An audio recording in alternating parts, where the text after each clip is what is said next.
खबर दें आपको कि साबिक़ वज़ीर आज़म नवाज शरीफ के बेटे हसन नवाज को लंदन हाई कोर्ट ने दिवालिया करार दे दिया है। हसन नवाज को बरतानवी हुकूमत के टैक्स रेवेन्यू डिपार्टमेंट के टैक्स केस में दिवालिया करार दिया गया।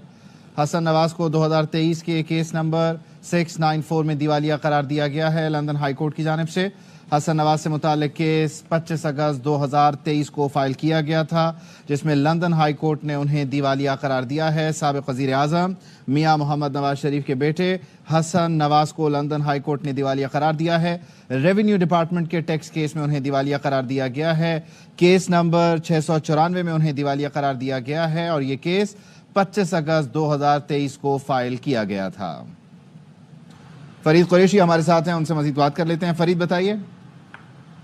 हसन नवाज की बैंकरप्सी के हवाले से एक ऑर्डर सामने आया है जो कि यूके की एक ऑफिशियल वेबसाइट है, गैजेट उसके ऊपर मौजूद है और उसमें हसन नवाज की जो घर का एड्रेस है वो भी लिखा गया है।